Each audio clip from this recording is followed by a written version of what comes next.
संत चरण रज लागता सहज, वासनेचे बीज जळून जाय। मग राम नामे उपजे आवडी, सुख घडो घडी वाढू लागी। कंठी प्रेम दाटे, नयनी नीर लोटे, हृदयी प्रगटे राम रूप। मग राम नामे उपजे आवडी, सुख घडो घडी वाढू लागी। तुका म्हणे साधन सुलभ गोमटे, परी उपतिष्ठे पूर्व पुण्य। मग राम नामे उपजे आवडी, सुख घडो घडी वाढू लागी। विठ्ठला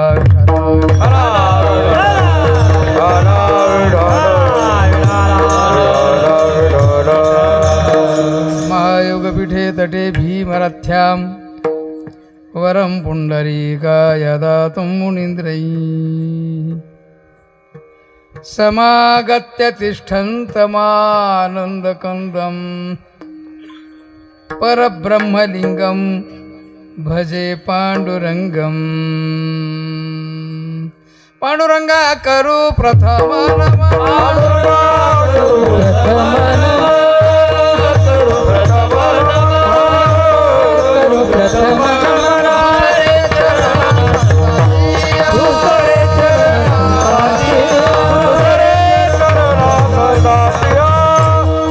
पांडुरंगा करू प्रथम नमन। दुसरे चरणा संतांची या, त्यांच्या कृपादाने कथेचा विस्तारू। बाबाजी सद्गुरुदास तुका।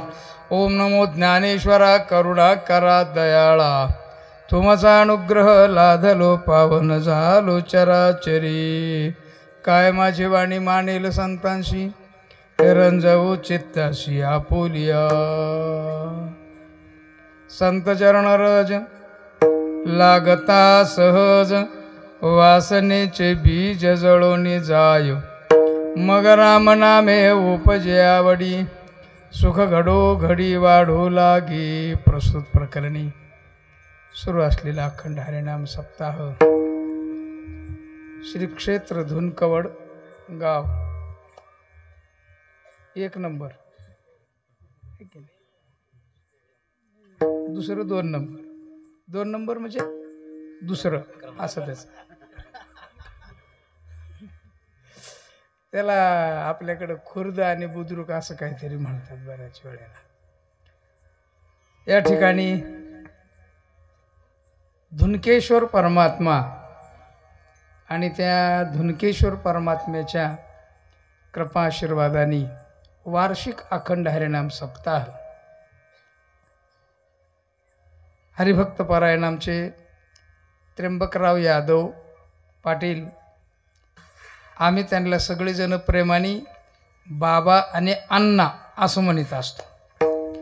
बाबा कशामुळं तर यादव बाबा म्हणून बाबा, आणि त्र्यंबक अण्णा म्हणून अण्णा, अशा 2 संज्ञा त्यांना आमच्याकडून आहेत। त्यांनी यावेळी श्रीफळ उचलला। हरिभक्त पारायण आमचे या सगळ्यांचे मास्तर आमचे सर। मला वाटतं आजपर्यंत या गावात इतके महाराज मंडळी आले नसतील का? आलते नाही येणार।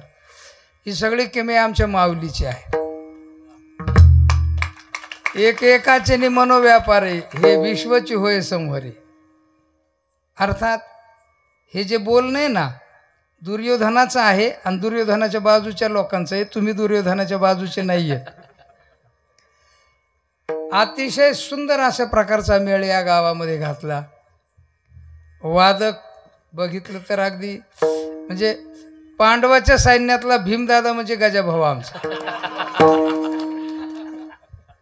खरं तर आपण मुरलीला दादा म्हणतो आहे की नाही, पण खरा दादा तोच आहे की नाही।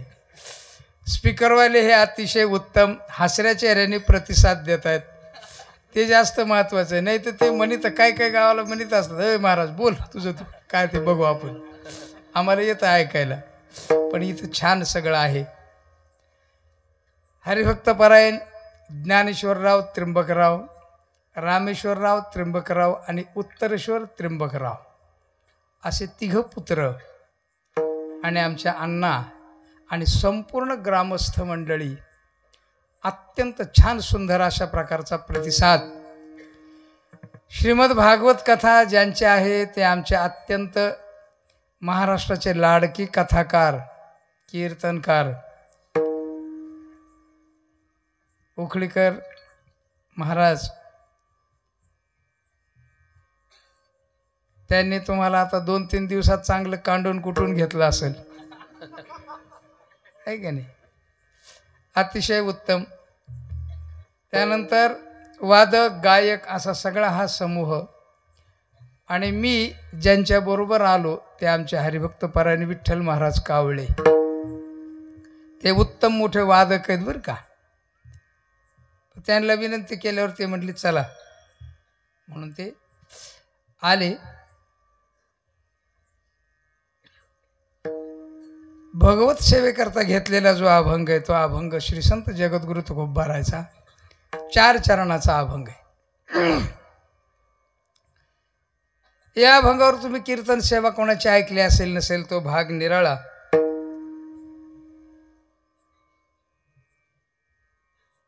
पण थोडंसं प्रतिसाद देऊन चिंतन ऐका तुम्ही बरं का.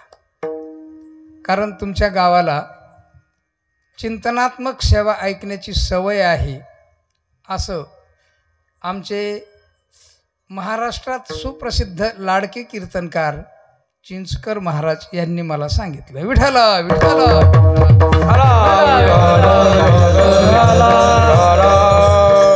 आपल्या गावाला मागेच कधी कीर्तन झालं, आत्ता काही दिवसापूर्वी झालं ना, 2 महिन्यापूर्वी 1 महिन्यापूर्वी गावात सप्ताह झाला. त्या सप्ताहामध्ये सेवा झाली. अत्यंत उत्तम गोड कीर्तन करतात. तेही त्यांनाही म्हटलं चला ते पण आले बरोबर. इथं इतके कलाकार आहेत की खाली बसलेले 4-5-6 जण आहेत, 7-8 जण. आळंदीत सुद्धा इतके नसतात, इतके इथं आहेत. आणि त्यातली त्यात माझ्या कीर्तनाला तर बरेच नसतात. अगदी छान असा मेळ आहे. श्री संत जगद्गुरु तुकोबाराचा अभंग आपल्या समोर घेतला. जगद्गुरु तुकोबारा या अभंगाच्या द्वारा संत चरणाचं महत्त्व आणि संत चरणाचं वैभव ह्या 2 गोष्टी प्रतिपादन करताय. महत्त्व काय आहे?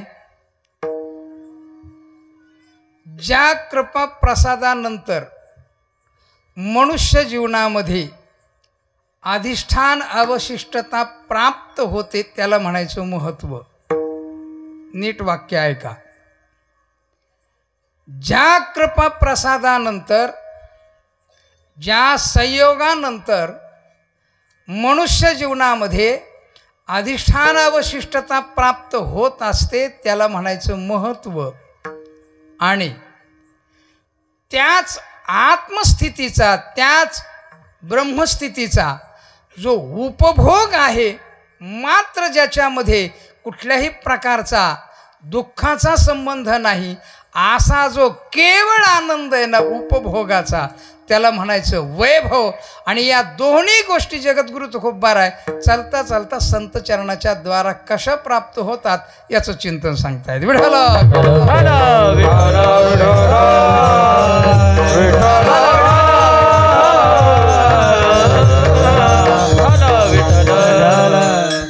आता गंमत बघा, कुठं महत्त्व असतं आणि कुठं कुठं वैभव असतं.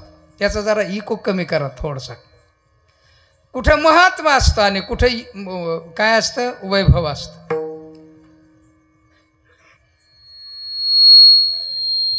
आता राजकारणामध्ये गरीब येऊन श्रीमंत झालेले लोक आहेत की नाही? त्याच्या ठिकाणी श्रीमंतीचं वैभव आहे की नाही? श्रीमंतीचं वैभव आहे, पण सत्यतेचं महत्त्व नाही आहे. म्हणून सत्यता ज्याच्यात असते ना त्याला म्हणायचं महत्त्व. आणि त्या सत्यतेचा उपभोग असतो ना ते खरं वैभव असतं. अर्थात काही ठिकाणी वैभव दिसतं पण महत्त्व दिसत नाही, महत्त्व दिसतं पण वैभव दिसत नाही. मी नेहमी एक उदाहरण सांगत असतो. मंडळी बरीच आळंदीला राहतात. आळंदीला इंद्रायणी नदी आहे, इंद्रायणी नदी. त्या इंद्रायणी नदीचं वैशिष्ट्य असं आहे, महत्त्व खूप मोठं आहे पण वैभवशाली नाही आहे. तुम्ही जर गोदावरी बघितली तर अलीकडून पलीकडे जायचं मोठी पंचायत आहे, फार विस्तीर्ण आहे. इंद्रायणी तशी आहे का, 2 ढांगात पलीकडे जातो माणूस, 2च ढांगात, तिसरी ढांगसुद्धा नाही लागत, 2 ढांगात पलीकडे. पण महत्त्व काय इंद्रायणीचं? इंद्रायणीचं महत्त्व असं आहे, नामदेवराय सांगतात की इथं जर हाडकं टाकले ना, अस्थी टाकल्या ना, तर त्याचं पाणी होतं. जगात असं पाणी दुसरं कुठंच नाही आहे की हाडकं अस्थी टाकल्या माणसाच्या की पाणी होतं. अस्थी नासती उदकी. कुठं नाचतात हस्ती? इंद्रायणीच्या पाण्यात. म्हणून ज्याला कोणाला आपल्याला हस्ती टाकायचे असतील ना, तर त्या आळंदीला येऊन टाका. का? त्याचं पाणी होतं. अर्थात आस्थीचं पाणी होणारं पाणी फक्त इंद्रायणी नदीमध्ये, हे महत्त्व आहे त्याचं. पण बघितल्यानंतर बारीक ओढ आहे असं वाटतं, वैभव संपन्नता नाही. एवढी महत्त्व स्थिती असणारी इंद्रायणी आहे, पण बघितल्यानंतर माणसाला तिच्याबद्दल भावना निर्माण होत नाही. म्हणून बरेच लोक न चूळ घेता आणि न पाय धुता तिथून निघून जातात.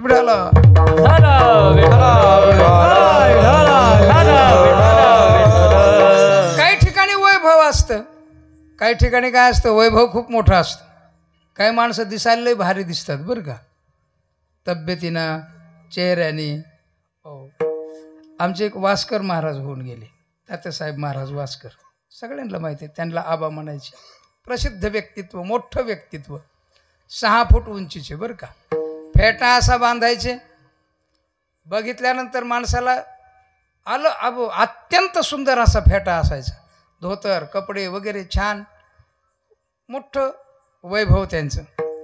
पण त्यांच्याबरोबर एक दिनकर चोपदार राहत असं म्हणजे आहे अजून तो 6.5 फूट उंचीचा. महाराजांची छाती जर समजा 50 इंची असेल तर त्याची नक्कीच 70 इंचाची छाती.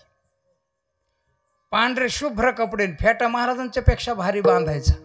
नवीन गावात गेलं की लोक महाराजांच्या पाय पडत नसत, त्याच्याच पाय पडायचे सगळे लोक. महाराज तात्यासाहेब बी म्हणायचे, जाऊ दे, पडू दे वाली, टायमाला कळण लोकांना. नंतर लक्षात यायचं जेवायला बसल्यावर, तात्यासाहेबाचं शिल्लक राहिलेलं खायला आणलेलं याला म्हणून. दिसायला अतिशय छान प्रकारचा वैभव संपन्न शरीर आहे अगदी, पण महत्व मात्र अजिबात नाही. कुठं कुठं वैभव दिसतं, कुठं कुठं महत्व दिसतं. सांगू का तुम्हाला गंमत? वेश्येच्या घरामध्ये संपत्तीचं वैभव दिसतं, पण पातिव्रत्याचं महत्व अजिबात नसतं.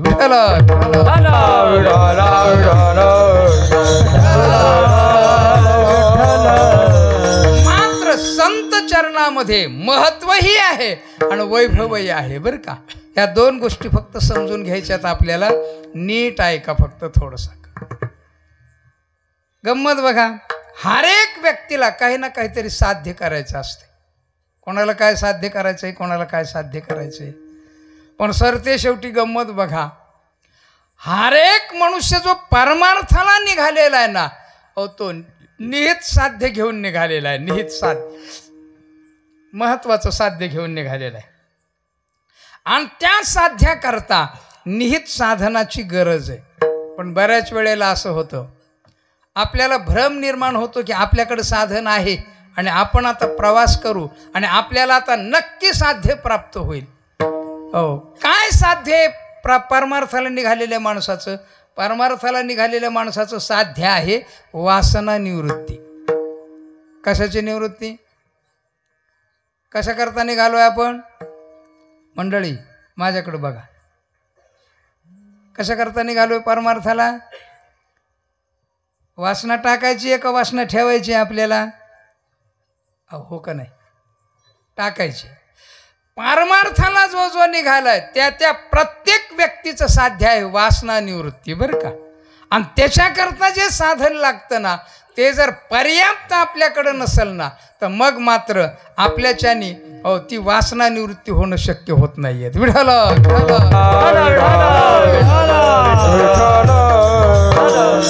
शास्त्रकारांनी सांगितलं, म्हटले गंमत बघा, साधन आहे पण ते अल्प आहे, कमी आहे, कमी. साधन आहे पण भिन्न आहे, तरी सुद्धा साध्य प्राप्त होणार नाही. आणि साधनाचा अभावच आहे, म्हणजे निहित साधनाचा अभाव आहे, तर साध्य कसं प्राप्त होईल? माझ्याकडे लक्ष द्या, नीट ऐका, पोरांच्याकडे काय बघू नका. साधन आहे पण अल्प आहे, साधन आहे पण भिन्न आहे, आणि साधनच नाही तर साध्य कसं प्राप्त होईल? म्हणून शास्त्रकार खूप सुंदर बोलतात.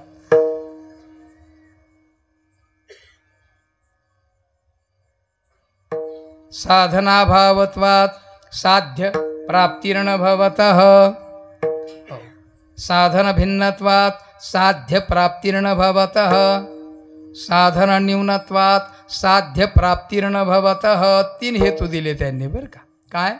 साधन न्यून आहे, साध्य प्राप्त होणार नाही. साधन आहे पण भिन्न आहे, साध्य प्राप्त होणार नाही. आणि निहित साधनाचा अभाव आहे, साध्य प्राप्त होणार नाहीये. विठ्ठल याला प्रत्येकाला एक एक दृष्टांत सांगतो बरं का. गंमत बघा, साधन आहे पण न्यून आहे, कमी आहे, कमी. ज्ञानोबारांनी खूप सुंदर उदाहरण दिलं. साधन जर कमी पडलं तर साध्य प्राप्त होणार नाही. एका माणसाला रस्त्याच्या कडेला असलेलं 5000 वर्षापूर्वीचं झाड निवृत्त करायचं होतं, नष्ट करायचं होतं. ते गेला झाडावर सकाळी सकाळीच, आणि पानं तोडायचं आणि खाली टाकायचं, पानं तोडायचं आणि खाली टाकायचं, आणि पानं तोडायचं आणि खाली टाकायचं. संध्याकाळी कीर्तन केलं होतं. कीर्तन करणारे महाराज चालले होते. आता जुना काळ, बैलगाडीनं चालले होते. इतके सगळे पानं पडलेले बघितल्यावर त्यांनी वर बघितलं, वर बघितल्यावर त्यांनी बघितलं. त्यांनी विचारलं त्याला, काय करतो रे? त्यांनी सांगितलं, काय नाही, मला हे झाड नष्ट करायचे. वा. कीर्तनकार म्हटले, अरे झाड नष्ट करायचं हे बरोबर आहे, पानं तोडून जमत नाही. मग तुला बुडातून काढावं लागेल हे झाड, बुडातून. सांगितलं, महाराज गेले निघून. ज्ञानोबा सांगतात, वरी वरी पालवी खुडीजे, आणि मुळा तरी उदक घालीजे, कैशेनी नाशू उपजे तया वृक्षा. असं सांगितल्यानंतर त्याच्या ध्यानात आलं की महाराज कधी खोटं बोलत नसतात. आणि आता महाराजांनी सांगितलं म्हणजे आपल्याला ह्याला मुळातूनच काढलं पाहिजे, पानं तोडून काही उपयोग होणार नाही. तो उतरला, घरी गेला, आणि घरून खुरपं घेऊन आला. काय घेऊन आला? किती वर्ष, 1000 पूर्वीचं झाड आहे ते. आणि एवढं मोठं वडाचं झाड काढायला काय आणलं त्यांनी? खुरप्यान निघाल का? बरं, झाड निघतं की नाही खुरप्यानी? अरे ज्वारीतले बारके झाडं निघतात की नाही? अरे पोरं इतके हुशार आहेत, लगेच डिम झाले बरं का. म्हणजे बुद्धिमत्ता, आजची बुद्धिमत्ता किती तैले बा. विठ्ठला झाड काढायचं साधन आहेत खुरप, बरोबर आहे, पण खुरप वडाचं झाड काढायचं साधन नाही. काय साधन आहे? पण लहान झाड काढायचंय, साधन कमी पडलं. साधन न्यूनत्वात् साध्य प्राप्तिर्न भवतः. साधन जर कमी पडलं ना तर साध्य प्राप्त होत नाही. खुरप्यानी वडाचं झाड निघत नाही. काय करावं लागेल त्याला? त्याला सांगावं लागेल बुलडोजर. काय आणावं लागेल? बोलू द्या त्याला, बोलू द्या. काय आणावं लागेल त्याला पोरं? हो, बुलडोजर. बुलडोजर माहिती आहे ना? हो, किंवा काय कोकलँड का काय म्हणतात, JCP. हो, JCP. त्यानेच निघत, त्याच्याशिवाय ते निघणार. झाड काढण्याचं साधन जर कमी पडलं ना तर तुमचा काहीही उपयोग होणार नाही. साधन न्यून जर असेल तर साध्य प्राप्त होत नसतं. श्री संत जगद्गुरु तुकोबाराय खूप सुंदर एक उदाहरण देतात. उदकाग्ने धान्य झाल्या घडे पाक. उदकाग्ने धान्य झाल्या घडे पाक. उदकाग्ने धान्य झाल्या घडे पाक. उदकाग्ने झाल्या घडे पाक. एका विनय कामालय. एका विनय कामालय. एका विनय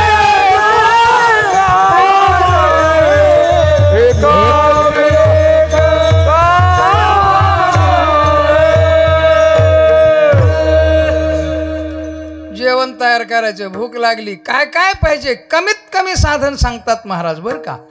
हो, गौरव आणि लाघव नावाचे दोष आहेत, त्यातला गौरव नको पण लाघव किती, सगळ्यात कमी जेवण तयार करायचे किती वस्तू लागतात महाराज सांगतात. उदक, अग्नी, धान्य, कमीत कमी 3 लागतात.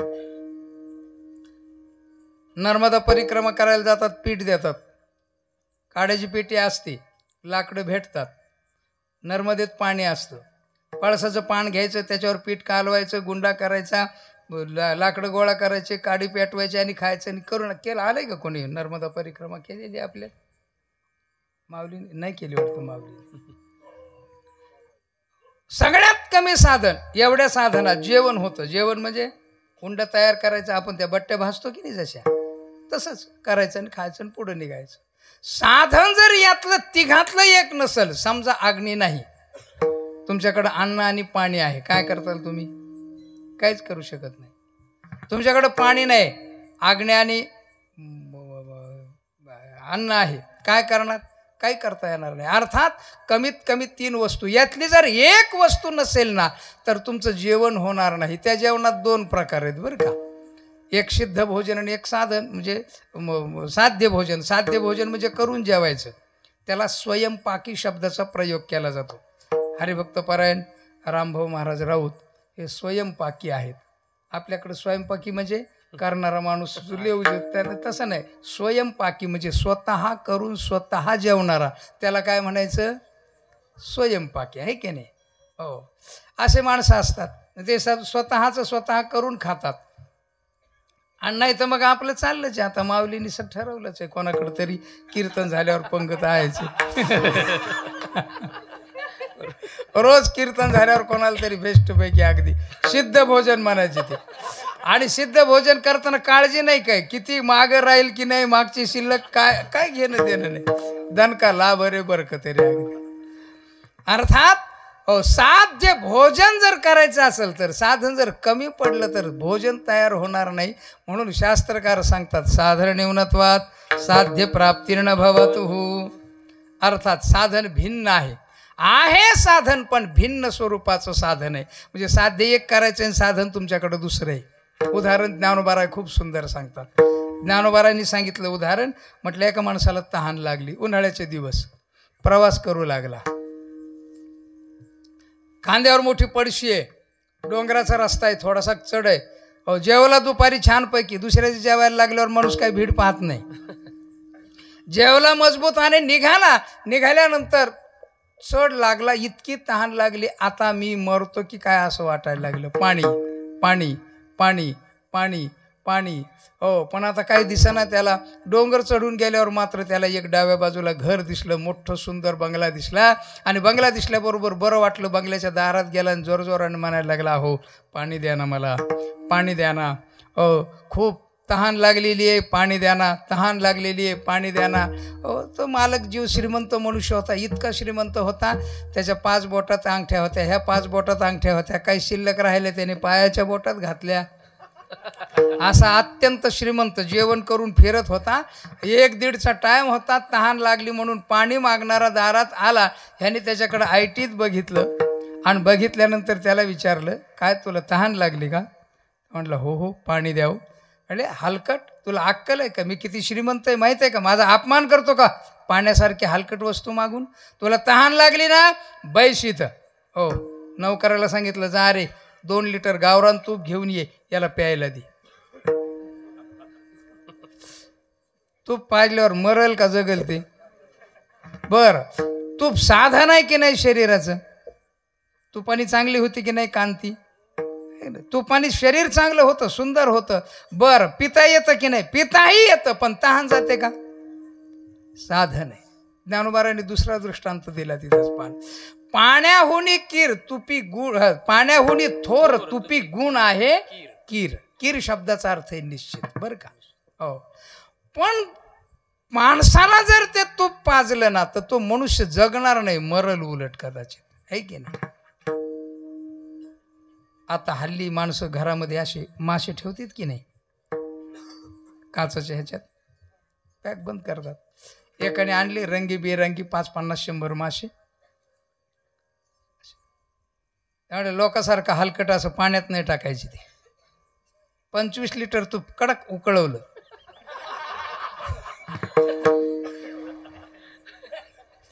काय होईल त्याचं?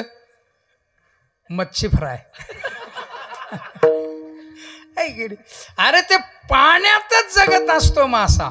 माशाचं जीवन काय? पाणीच आहे का? तेच साधन त्याच्या जगण्याचं आहे. भिन्न साधन तुमच्याकडे असेल उपयोग नाही. साधन भिन्नत्वात साध्य प्राप्तीर्न भवतः. साधनाभावत्वात साधनच नाहीये आणि मग साध्य प्राप्ती करता प्रयत्न शक्य नाही. ती गोष्ट विठाला ऐकलेली गोष्ट आहे, तुम्हाला सांगतो. साधनच नाहीये, साधनाचा अभाव आहे, निहित साधनाचा अभाव आहे. एक मनुष्य गेला, महिला मंडळ इकडं बघा माझ्याकडं, काय झालं? गेला देवीची तपश्चर्येला बसला. देवीची तपश्चर्येला बसल्यानंतर नवरात्राचा उपवास पूर्ण झाला. देवी लगेच प्रसन्न झाली. सांगितलं, बाबा काय पाहिजे तुला? काही नाही आई साहेब, सगळे फक्त पोरग पाहिजे. तथास्तु आई म्हटली. हा उठला, गेला घरी. 1 वर्ष 2 वर्ष 3 वर्ष झाले आणि 3ऱ्या वर्षी परत आला. हा नीट गोष्ट आहे का? 3ऱ्या वर्षी परत आला, परत बसला तपश्चर्येला. पूर्वीची तपश्चर्या होतीच, आता थोडी झाली. बरोबर देवी लगेच प्रसन्न झाली. गोष्टीत लवकर होत असती. आणि झाल्यानंतर देवीला बघितलं, म्हटले मागच्या 3 वर्षापूर्वी हाच आला होता, आता कशा करता आलाय? भक्ता वरमब्रूही, बोल तुला काय पाहिजे ते सांग. देवी असे आल्याबरोबर त्याला आनंद झाला, डोळ्यातून पाणी व्हायला लागलं. देवी म्हटली, तू आलास कशा करता परत असा? तो म्हटला, आई साहेब 3 वर्षापूर्वी ज्याच्या करता आलतो का नाही त्याच्याच करता आलो. म्हटले काय? म्हटले मुलगा झाला नाही का? नाही झाला. देवी आपलं डोकं खाजवायला लागली. थोड्या वेळ डोकं खाजवलं, विचार केला आणि त्याने विचारलं, म्हटले बाबा तुझं लग्न होऊन किती दिवस झाले? म्हटले लग्न झालं असतं तुझ्याकडे पोरग मागायला कशाला आलो असं? देवी म्हटली, बावळाटा तुला होईल का मला होईल पोरग? पुत्र प्राप्तीचं साधन काय आहे? तर पुत्र प्राप्तीचं साधन आहे पत्नी, निहित साधन. आणि पत्नीशिवाय पुत्र प्राप्ती होत नाही. म्हणून महाराजांनी अंधश्रद्धेवर घात करताना जाणून बुजून बोलले, नवसे कन्या पुत्र होती तरी का करणे लागे पती. वारकरी संप्रदाय अंधश्रद्धेला मानत नाही बरं का, ध्यानात ठेवायचं. विठाला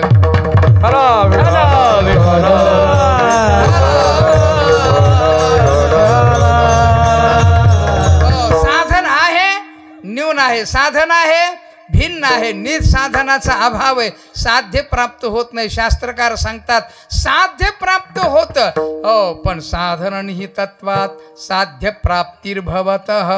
निहित साधन जर उपलब्ध झालं तर आणि तरच. आणि निहित साधनाची गोष्ट प्रतिपादन करताना श्री संत जगद्गुरु तुकोबाराय बोलतात, संत चरण रज लागतास,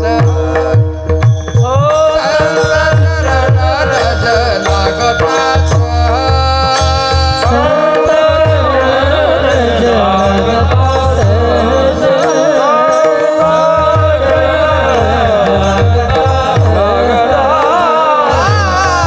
भासण्याच्या बीजा जळोनी जाय, भासण्याच्या बीजा जळोनी जाय, मग राम नामी भजे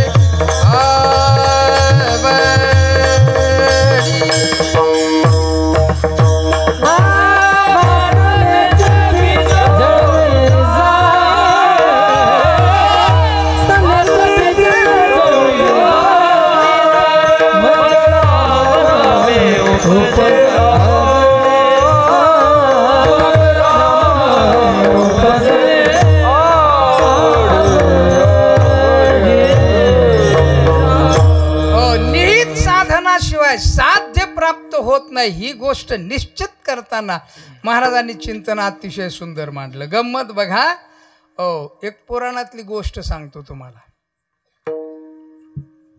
साधन आहे पण न्यून आहे, साधन आहे पण भिन्न आहे आणि नित साधनाचा अभाव. म्हणून तर एवढा मोठा मनुष्य त्यांनी साधनही केलं पण ते त्या पद्धतीचं त्या स्वरूपाचं किंबहुना निहितता त्या साधनात नसल्याचा परिणाम त्यालाही गोत्यात यावं लागलं. या देशाला भारत नाव ज्याच्यामुळे आहे ना, त्या भरताची कथा आहे ती. भरत श्रीमद भागवतामध्ये येईल ती. आता का आली मावरी? येऊन गेली का हो भरत राजाची कथा? भरत नाही, पहिला भरत, नंतर हरण आणि नंतर जड भरत, असे 3 जन्म आहेत ते. बरं का गंमत काय? भरत. हो, देशाला नाव कशामुळे भारत? भरतात भारत, भरतापासून भारत, भरतामुळे भारत, अशा पंचमीचा प्रत्यय येतो. भरतात पंचमी पासून, मुळे भारत नाव आहे या देशाला. असा राजा, त्यांनी राज्य टाकलं. राज्य. आपल्याला 2 खानाची खोली, सतत शिव्या देणारी बायको आणि खरूज आलेलं पोरग, हे सुद्धा टाकण्याची ताकद नाही आपली. त्यांनी राज्य टाकलं. राज्य. काय टाकलं? राज्य. साधी गोष्ट नाही. काय काय होतं त्याच्या राज्यात? 18 भार वनस्पती, फुले फळे ओळती, 22 त्या पोखरणी, नदी गंगा वाहती, ज्या घरी कुल स्त्रिया, राज्य राणी व संपत्ती, हे सुख सांडोनिया, कासया योग सेविती, पर्येती मदालसा, पर्येती मदालसा,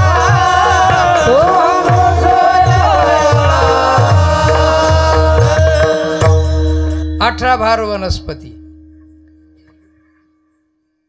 मला वाटतं आता बेश्रम आपल्याकडचं कमी झाले जरा, हा, कारण काँग्रेस बरंच कमी आहे म्हणून. खरंच ना. इकडं काँग्रेस आहे का? नाही, इकडे आहे का काँग्रेस? हा, नाही, भाजपच्या गवत असले तर काँग्रेस काढून टाका बाबा. ते ठेवू नका अजिबात. का पिकाला लई, माणसाला लई ते वाईट. बरं का? हो, ते दूध म्हशीनं खाल्लं तर दूध बेकार. सगळं काँग्रेसलाच बेकार, म्हशीला सुद्धा बेकारच. उपटा उपटा राहिला असेल कुठे. विठाला विठाला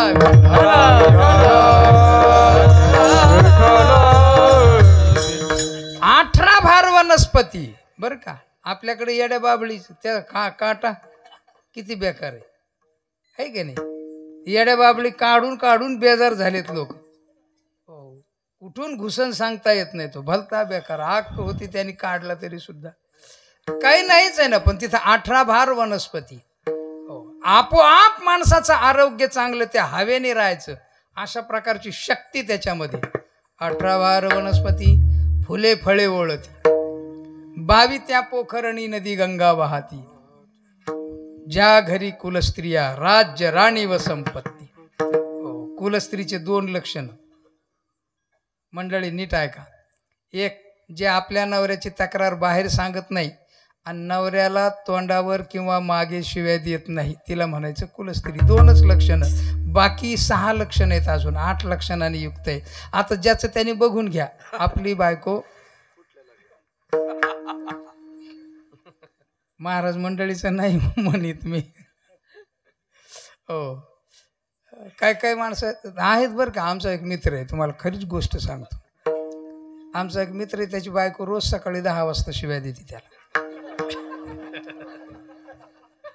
देते आता त्याला काय करायचं, देते ती. मी जातो, पण ते त्याची बायको शिव्या देत असतील, तो बेस्ट पेपर वगैरे काही वाचित बसलेला असतो. मी 4दा वेळेला ऐकल्यावर मी त्याला विचारलं, म्हटलं भाऊ तुला राग येत नाही का बायको शिव्या देते याचा? नाही येत म्हणे. तू का संत झाला काय? म्हटलं नाही, राग यायला. म्हणजे तसं काही नाही, पण ती रोज नवीन नवीन शिव्या देते म्हणे. कमालच झाल्या, नवीन नवीन शिव्या. इतक्या वर्ष कसे काय पुरले? ते म्हटले पाठ करते नवीन नवीन द्याय का. चांगली गोष्ट आहे भाऊ. एक दिवशी ते वैतागलं, वैतागून असं वैतागलं, तेवढ्यात मी गेलो, राहत नाही म्हटलं घरी, निघालो घर सोडून मी. आता एवढ्या आयुष्यात बोलायला लागल्यानंतर मलाही वाटलं खरंच निघतो काय का नाही. झालं काय, रोज शिव्या. मी म्हटलं तुला राग येत नव्हता का? म्हटलं आज जुन्या दिल्या तिनं.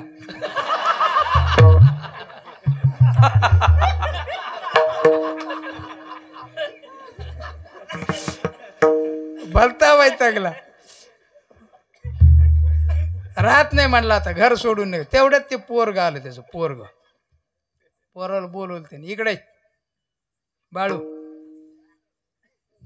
रोज शिवाय देते आहे. नसतं लग्न केलं, ब्रह्मचारी राहिलं असतं तर बरं झालं असतं.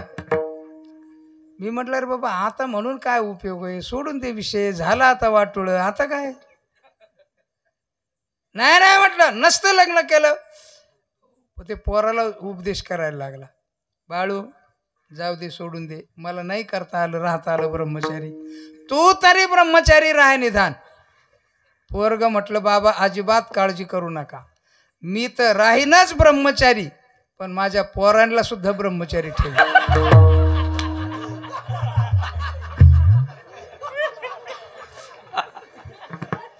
ज्या घरी कुलस्त्रिया राज्य राणी हो, तिथं पतीच्या विरोधात कल्पना सुद्धा नाही केली जात, अशा प्रकारचं घर जे, त्या सगळ्या बरं एक नाही अनंत राण्या, पतिव्रता असलेल्या राण्या. त्या राजानी टाकलं, तो राज्य टाकलं.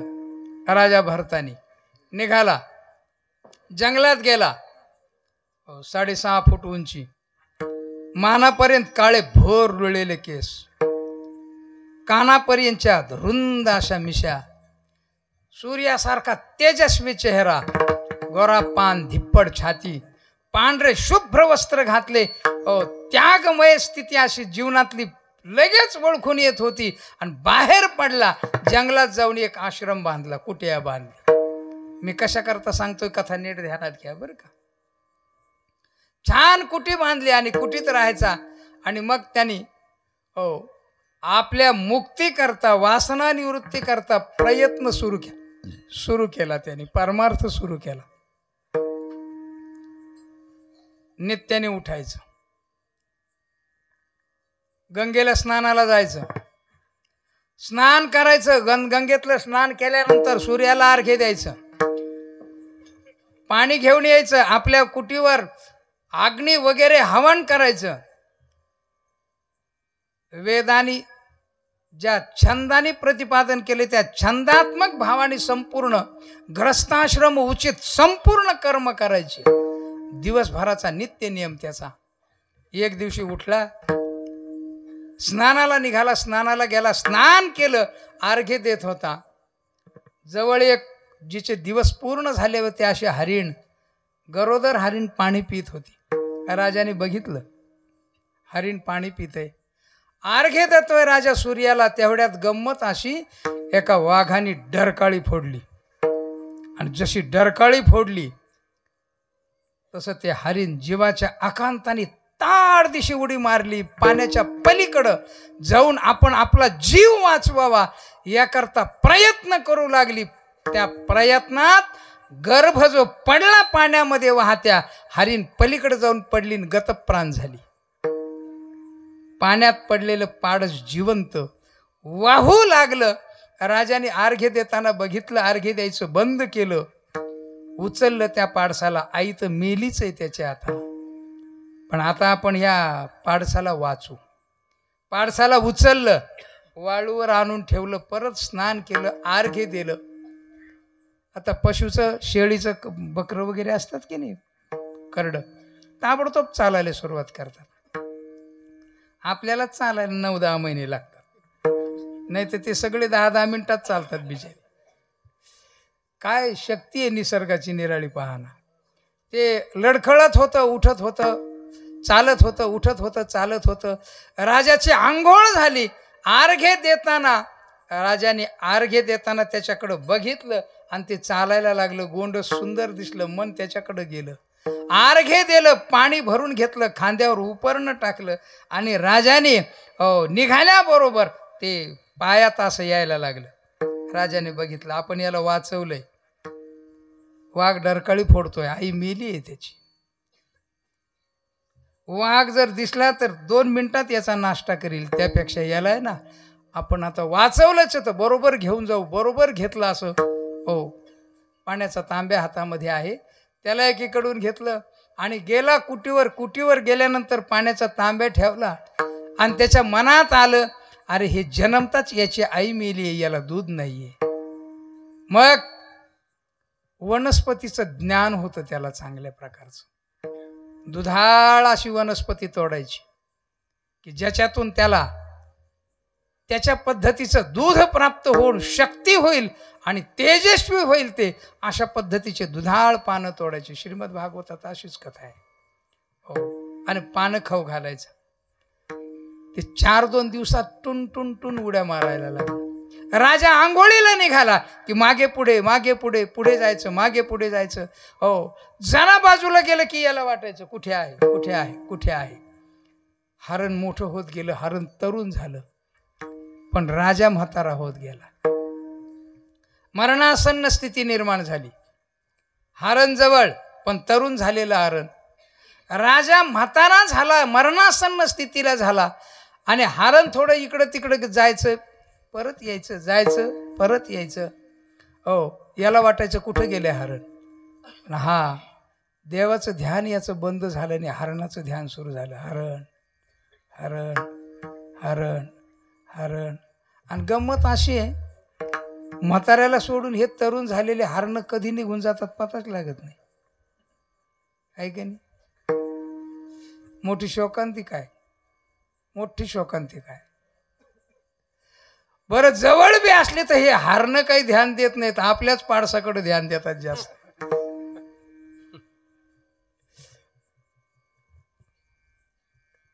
बऱ्याच वेळेला गंमत दिसते. तरुण पोरगा छानपैकी पैसे कमावणारा, बाप म्हातारा आहे, कॉटवर बसलेला आहे, कॉटवर असतो. हा कपडे फिपडे टाईट घालून निघायला, बाहेर निघायला निघणार, तेवढ्यात त्याचं पोरग येतं आणि त्याच्या पायाला पकडतं. आता हे पोरग आहे ना, हो, थांबणार नाही म्हणून खिशातून 200ची नोट काढतो आणि त्या पोराच्या हातात देतो. म्हाताऱ्याला भूक लागलेली असती, सून लवकर नाश्ता देत नाही, चहा देत नाही, तिला तिच्याच्याने होत नाही म्हणून देत नाही का तिला द्यायचंच नसतं म्हणून देत नाही. त्याला भूक लागलेली असते. वाटतं पोरांनी जर मला 100 रुपये दिले ना तर कोपऱ्यावरच्या हॉटेलवर जाऊन मी निधान एक वडापाव चहा खाईल, पण त्याला देत नाही. 200ची नोट पटकीन काढून देतं आणि पटकीन बाप बाहेर निघायला सुरुवात करतो. घडतं की नाही असं? हां, बरं, पैसे कोणाचे आहेत? यांनी याच्या पोराला दिले ते? हां, ह्या भाडखाऊचे आहेत का? कोणाचे आहेत पैसे? पैसे कोणाचे आहेत? जमीन कोणाची आहे? बापाची. पिकवली ती जमीन, टिकवली कोणी? याला दिली कोणी? आणि हा इथं असून सुद्धा बापाकडे लक्ष देत नाही. आणि जर इथून बाहेर गेला तर बापाकडे लक्ष देईल का? म्हणून आमच्या यादव बाबाच्या पोरांची खरंच कौतुक करावं तेवढं कमीच. विठाला विठाला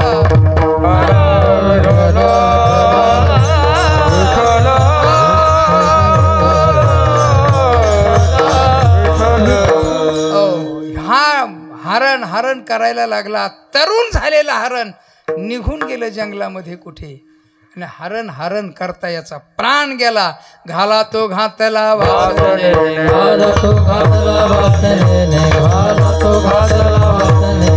जड भरता राजा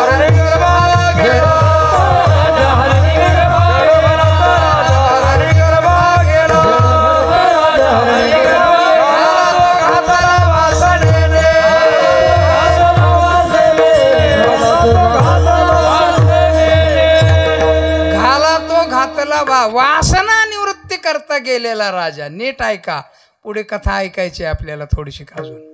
वासना निवृत्ती करता गेलेला. साधन करत नव्हता का? करत होता, पण साधन न्यून झालं, साधन भिन्न झालं आणि साधनित साधनाचा अभाव परिणाम हरण डोक्यात घुसलं आणि मनात मृत्यूच्या वेळेला हरणाच्या जन्माला गेला. घाला तो घातला वासनेने जड भरत राजा. आता प्रश्न असा आहे, तुकाराम महाराजांनी इथंच का जड भरत म्हटलं? त्याचं कारण आहे, सगळं सोडून परमार्थाला निघालेला संसारात गुंतला म्हणून जड भरत शब्दाचा प्रयोग आहे. का? जड शब्दाचा अर्थ आहे जड नाही. काय? जड म्हणजे अज्ञान घन. हो, ज्याच्यावर अज्ञानाचा पगडा आहे असा भरत. बरं का? हो, हरणी गर्भाला गेला आणि हरणाच्या गर्भात जन्माला गेल्यानंतर मन त्याचं चंचल झालं. अरे, आपण घरदार राज्य सोडलं सगळं. त्याला आठवण यायला, जे त्याची स्मृती जागी राहिली. आता हे प्रारब्ध कधी संपन, हा जन्म कधी संपन, हा जन्म कधी संपन. एक दिवशी जन्म संपला आणि शुद्ध सुंदर सूचनाम श्रीमताम गेहे योग भ्रष्टो विजायते अशा शुद्ध ब्राह्मण कुळामध्ये त्याला जन्म मिळाला. त्यांनी विचार केला. जन्माला आल्यानंतर नीट विचार करा बरं का, ह्या वाक्याचा विचार केला त्यांनी की आपण राजा होतो, त्याग केला, हो, प्रक्रिया केली, पण त्याचबरोबर प्रयोग सुद्धा केला. प्रयोग आणि प्रक्रिया या शब्दांचे अर्थ तुम्हाला माहिती नाही येतं, पण तुम्ही ध्यानात घ्या थोडंसं. प्रक्रिया केली पण प्रयोगही केला. परिणाम हरणाच्या जन्माला गेलो. आता आहे ना, हो, आता प्रक्रिया जशी होईल तशी बघू, पण प्रयोग मात्र करायचा नाही. ठरवलं ते, प्रयोग करायचा नाही. उठ म्हणलं की उठायचं, बस म्हणलं की बसायचं, चल म्हणलं की चालायचं, जेव म्हटलं की जेवायचं, नाही दिलं तर नाही जेवायचं, दिलं तर प्रयोगच नाही. मला जेवायला दे, मला अमुक दे, अमुक हे कर, आंघोळ करायची, काय नाहीच बुवा, काय अगदी असा प्रयोगच नाही. हो ठीक आहे, 1 वर्षाचं, 2 वर्षाचं, 3 वर्षाचं, 5 वर्षाचं, 10 वर्षाचं, 8 वर्षाचं झालं तरी बोलत नाही. सगळे लोक म्हणले लय जड आहे. परत त्याचं नाव भरत ठेवण्यात आलं आणि परिणाम त्याचा जड भरत. काय पडलं नाव परत त्याचं? जड भरत. बरं का? हो, आता जड भरत नाव पडल्याचा परिणाम असा झाला, त्यांनी उठायचं, जसं असेल तसं दिलं, खाल्लं, नाही खाल्लं, राहिलं. हो, परिणाम जीवनामध्ये वयाच्या त्याच्या 17व्या 18व्या वर्षी संत संयोग झाला आणि संत संयोगाच्या द्वारा त्याचं जीवन पूर्णतेला प्राप्त झालं. बरं का? नीट कथा आहे का? आता तरुण झाला, 25-30 वर्षाचा, मजबूत तब्येत, काम झालं सगळं, पण मात्र प्रयोग करायचा नाही ठरवलं त्यांनी. का? हरणाला सांभाळण्याचा प्रयोग केला तर गळ्यात आला. आता नाही करायचं. मग बेस्ट पैकी जिकडे भेटेल तिकडे निघायचं, इकडे निघाला इकडे, इकडे निघाला इकडे, इकडे निघा, जिकडे जाईल तिकडे जायचं, निघायचं. बेस्ट. कोणी दिलं खायचं, नाही दिलं राहायचं, बसायचं. असं फिरता फिरता रहुगण राजाच्या राज्यात गेला तो. कोणाच्या राज्याच्या? रहुगण नावाचा राजा. हो, रहुगण राजाच्या राज्यात गेला आणि परिणाम रहुगण राजाला जायचं होतं कपिल महर्षीच्या दर्शनाला. 3 भुई होते पालखीला आणि 1 भुई नव्हता. आणि हे जड भरत महाराज पडलेले होते असे वाळूवर. छानपैकी वडाची सावली होती, वाळू भरपूर होती. जेवण कोणीतरी आणून दिलेलं होतं. मजबूत शरीर यष्टी. ज्याला खायला मिळतं, चिंता नसती, त्याची तब्येत लय मजबूत राहते.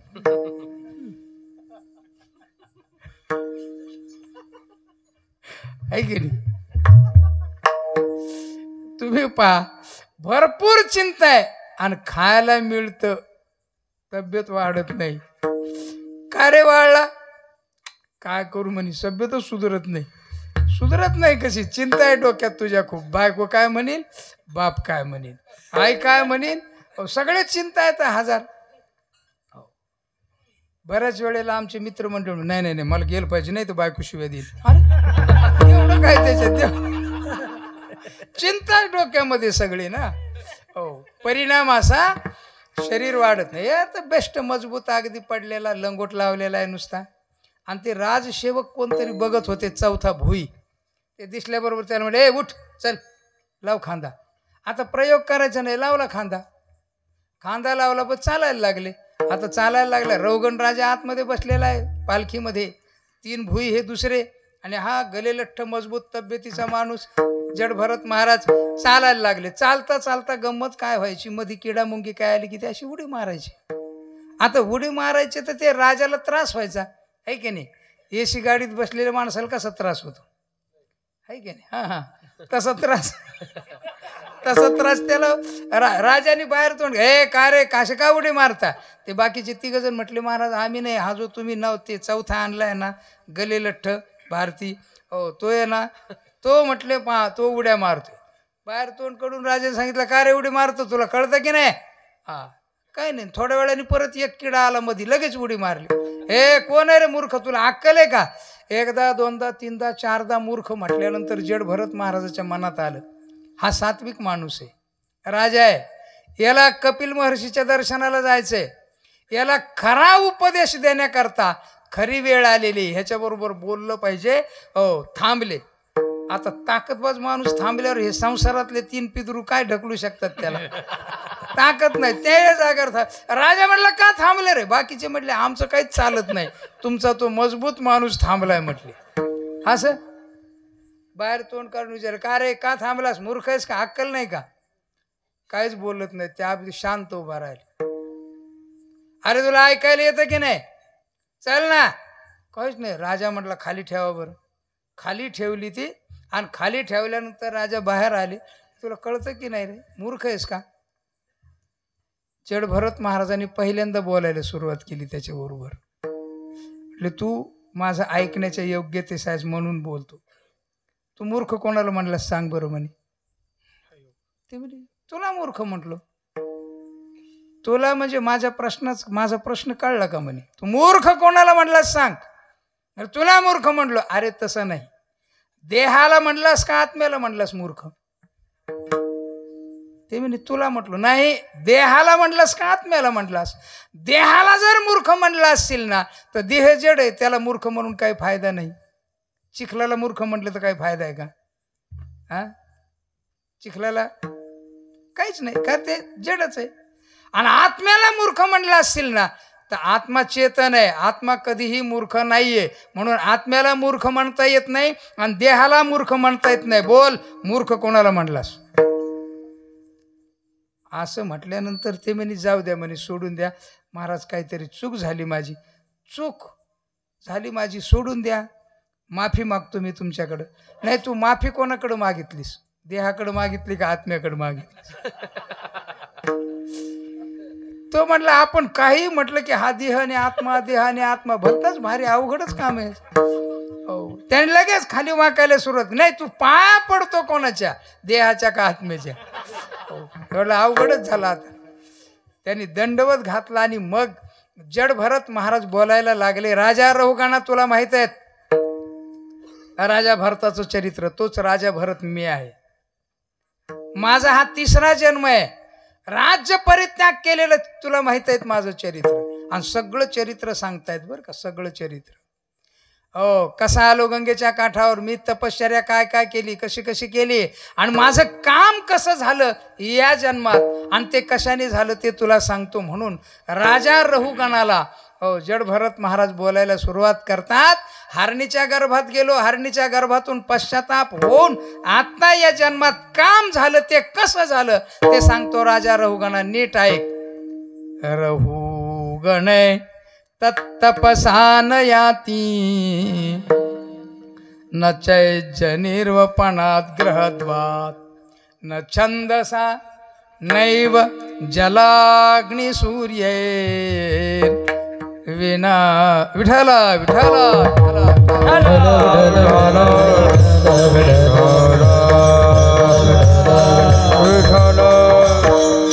रहुगणे तत्तपसान याती न चैज्यनिर्वपणात् ग्रहद्वात् न छंदसा नैव जलाग्नि सूर्येर् विना महत्पाद रजोभिषेकम.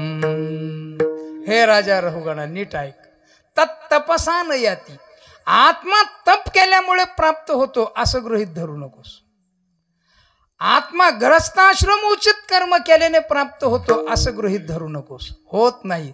तत्तपसा न याती न चैत्य निर्वपणात ग्रहत्वात न याती न छंदसा जलाग्नी सूर्यैर.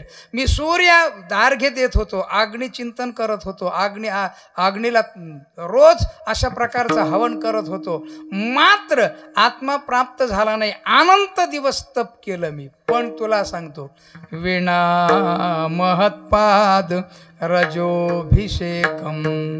हे राजा रहुगणा, संत चरण रजक कणात नाहून निघाल्याशिवाय मनुष्य मुक्तच होऊ शकत नाहीयेत. विठ्ठल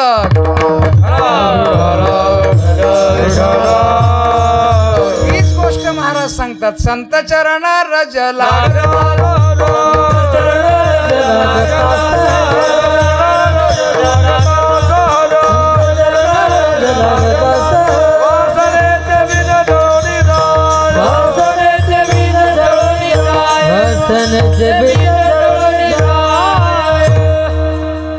विना महत्पाद रजोभिषेकम.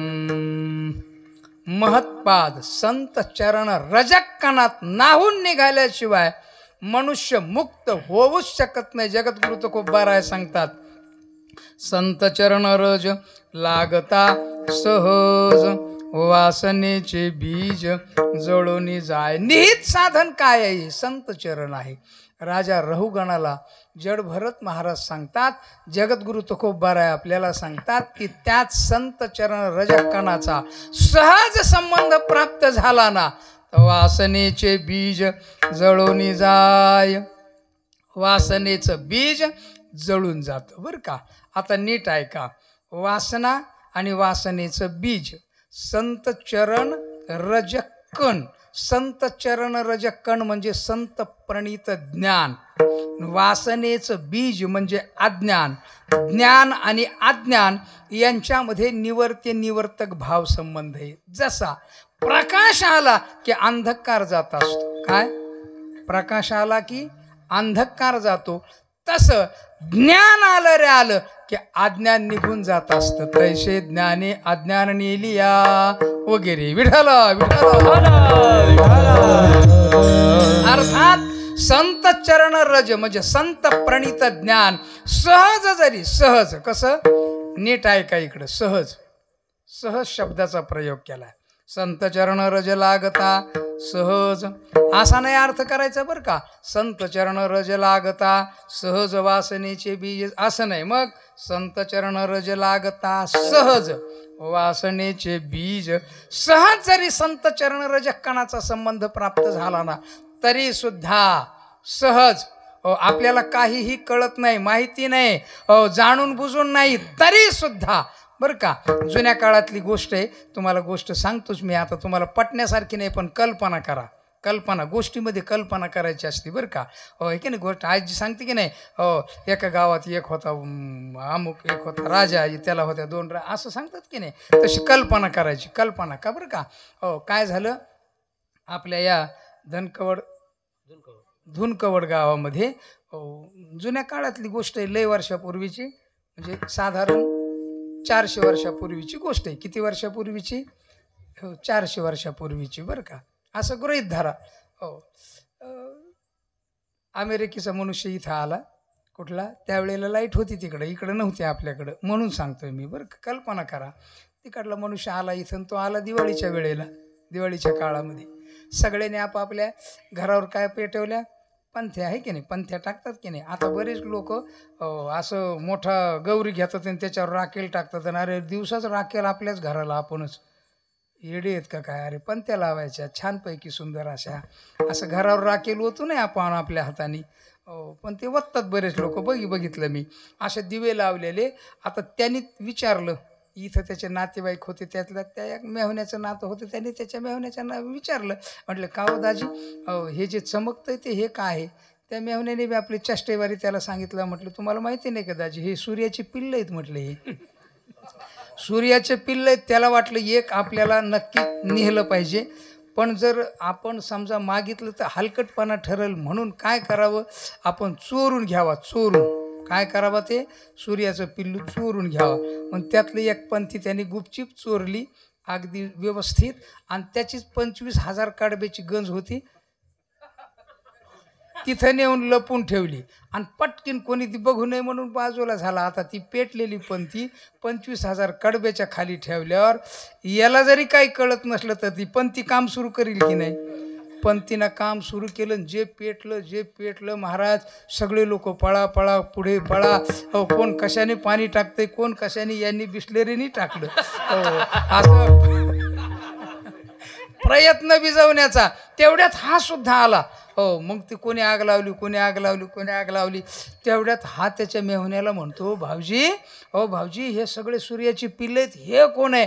ते म्हणे, हा बाप आहे, सूर्याचा बाप. ते म्हणे, हा कधी आला? हा आत्ताच आला. अहो म्हणी, पण हा बाप आला, पण माझं सूर्याचं पिल्लू इथं ठेवलं होतं. ते म्हणे, मूर्खा, तुझ्यामुळेच हा बाप झालाय. त्याला काही कळलं का? त्याला काही माहिती होतं का? उदाहरणार्थ बरं का. पण आग लागली की नाही? हो, लागली आग. आता न जालता चालता सहज लोक बिडी पेतात आणि अशी टाकतात आणि कुपट पेटते की नाही. तृणाग्नी मिळे समरस झाले, तैसे नाम केले. अर्थात हो, गंमत बघा, जसं त्याला माहिती नव्हतं पण आग लागली, तसंच न कळत सहज अगदी संत चरण रज लागले ना की वासनेचं बीज जसं जात. तुम्हाला उदाहरण सांगतो. हो, एक पहिलं उदाहरण, ज्ञानोबारांचा स्पर्श झाला आणि रेड्याची वासना सहज संबंध झाल्यामुळे निवृत्त झाली. रेड्यामुखी. आता रेड्याचं मंदिर आहे की नाही? वारी केली की नाही आपण रेड्याची? पाया कोणाच्या पडतो? मग ते रेडा आहे का आपण रेडे आहेत?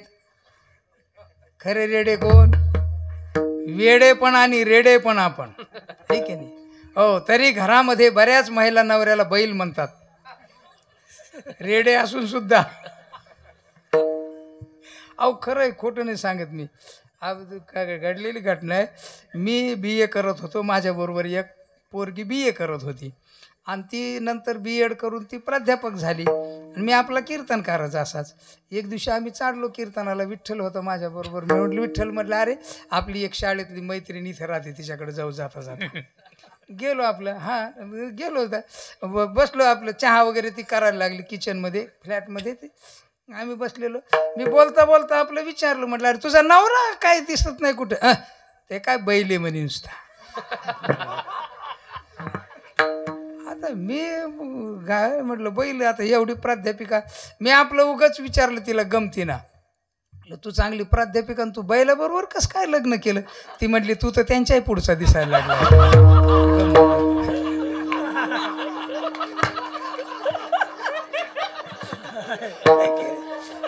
तरी सुद्धा म्हणतात की नाही, अर्थात रेड्याची वारी करतो आपण. का करतो रेड्याची वारी? रेड्याला ज्ञानोबारांचा स्पर्श झाला. काय?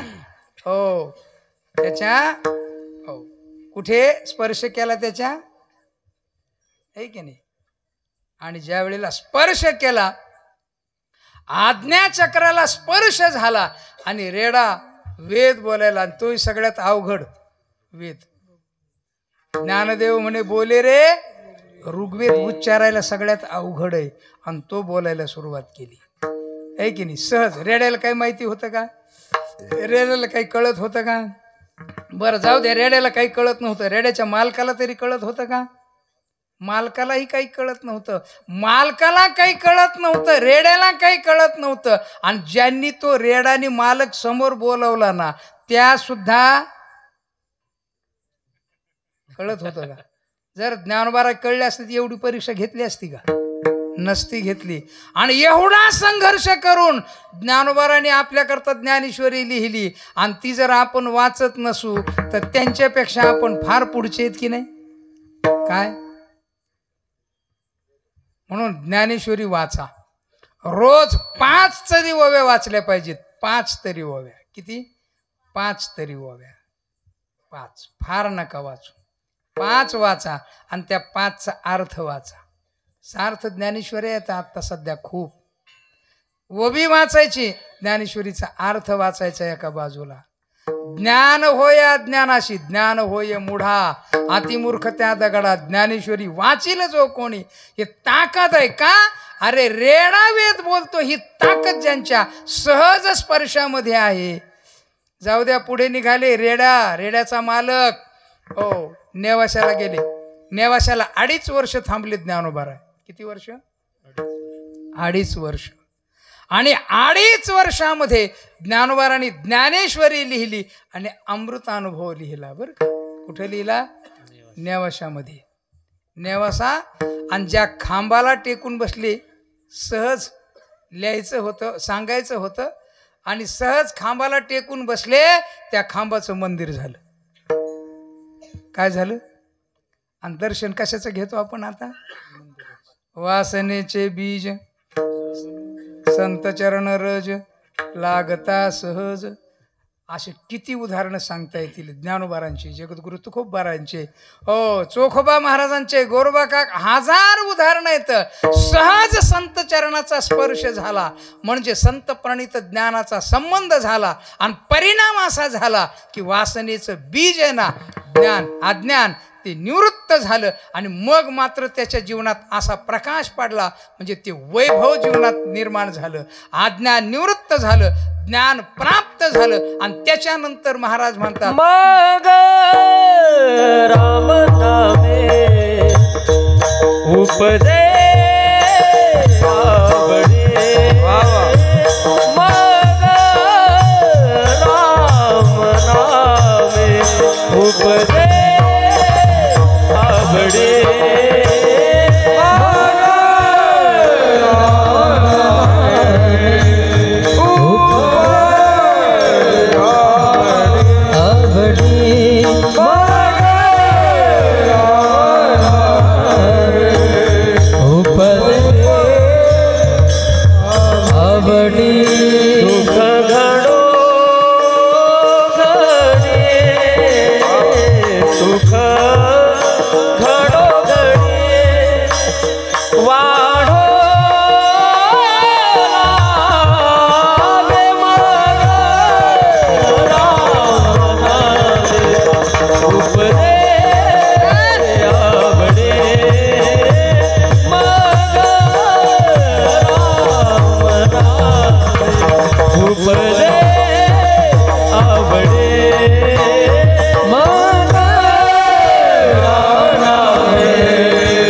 मग राम नामे मग केव्हा वासनेचे बीज जळून जाय. मग वासनेचे बीज जळून गेल्यानंतर मग केव्हा संत चरण रज लागता सहज.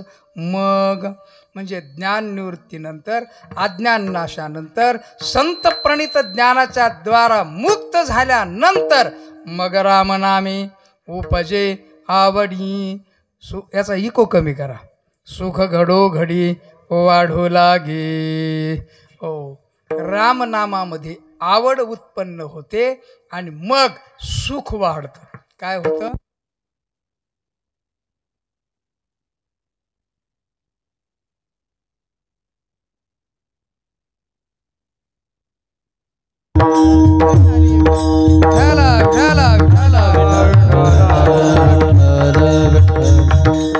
मग रामनामे उपजे आवडी. रामनामामध्ये आवडी म्हणजे भजनामध्ये प्रेम वाढ. काय होतं? भजनामध्ये प्रेम वाढतं आणि सुख घडोघडी वाढू लागे. सुख त्याचं घडोघडी वाढतं. सुख 3 प्रकारचं मंडळी, बरं का. एक संसारातलं सुख, दुसरं ज्ञानाचं सुख, आणि तिसरं भक्तीचं सुख. संसारातलं सुख वाढतं की नाही? संसारातलं सुख वाढत राहतं नाही, रोज वाढत राहतं की नाही? हा, लग्नात जेवढी मजा असते तेवढी लग्नाच्या दुसऱ्या दिवशी असते का? मग आता कमी झालं का वाढलं? हा, कमी कमी झालं. मग तुम्ही तर म्हटले वाढत राहतं. बरं, दुसऱ्या दिवशी असतं तितकं तिसऱ्या दिवशी असतं का? सत्यनारायण झाल्यानंतर आणि लग्नाला काढलेले पैशाची आठवण आली मग वाढतच नाही, कमी होतं. काय होतं? हो हो न, काय काय माणसं म्हणतात काय सांगा, लय आनंद आहे हो, लय भारी, बेस्टपैकी 2 पोरं, त्या 2 पोराचे लग्न झाले, 2 पोरी.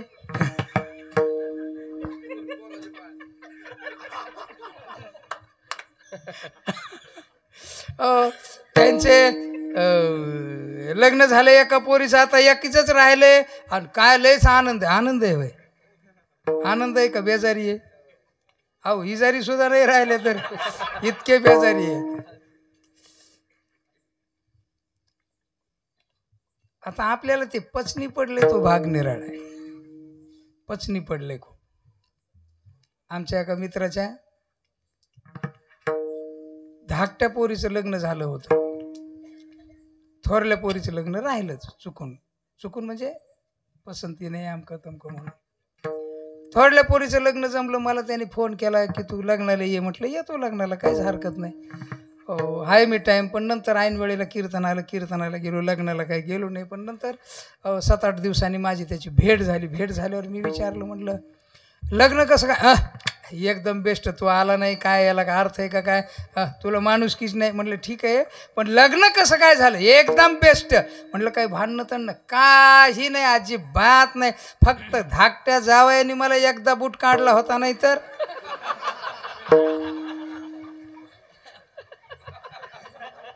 म्हणजे अजून बी काही नाहीच का? हे वाढतं का कमी होतं? काय होतं? कमीच होत राहतं बरं का. ज्ञानाचं सुख वाढतही नाही, कमी होत नाही. विषय फार मोठा आहे हा. 2ऱ्या अध्यायामध्ये देवाला प्रश्न विचारला अर्जुनाने. सिद्धप्रज्ञस्य का भाषा समाधिस्तस्य केशव स्थिती किम प्रभाषेत किम आशीत किम वाशीत किम व्रजेत. हो, कसा असतो, कसा राहतो? हो, देवाने बोलायला सुरुवात केली. हे अर्जुना ऐक. श्री भगवान वाच प्रजहाति यदा कामान सर्वान् पार्थ मनोगतान आत्मन्येवात्मनः तुष्टा स्थित प्रज्ञस्तदोच्यते. हे पार्थ, मनोगतान सर्वान् कामान प्रजहाति आत्मन्येवात्मनस्तुष्ट स्थित प्रज्ञस्तदोच्यते. आत्मा आनंदाने आत्मस्थित जो आहे ना, हो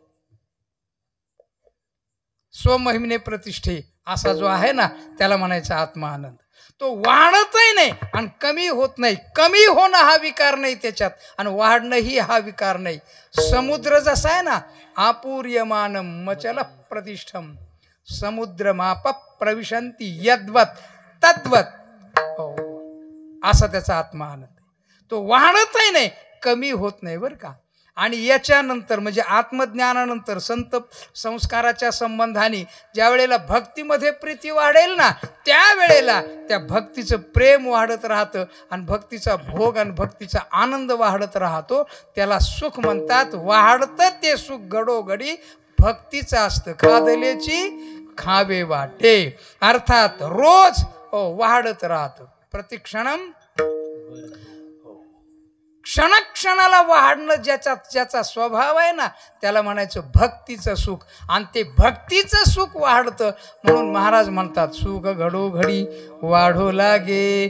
कसं वाढतं? हो, भगवत स्मरणामध्ये, भगवत चिंतनामध्ये कंठी प्रेम जाते. भगवत चिंतनामध्ये नयनी नीर लोटे आणि हृदयी प्रगटे राम रूप. अशा प्रकारची त्याची अवस्था अष्टसात्विक भावाने युक्त होते. असा सतत त्याचा सुखाभाव, सुखाभाव नाही, सुखस्थिती, सुख भव्यता वाढत जाते आणि तो सतत सुखी राहत असतो. म्हणून महाराज म्हणतात सुख घडोघडी वाढू लागे. इतकं सोपं आहे हे साधन. काय आहे? इतकं सोपं आहे. तुका म्हणे साधन सुलभ, तुका म्हणे म्हणे साधन सुलभ कोमळे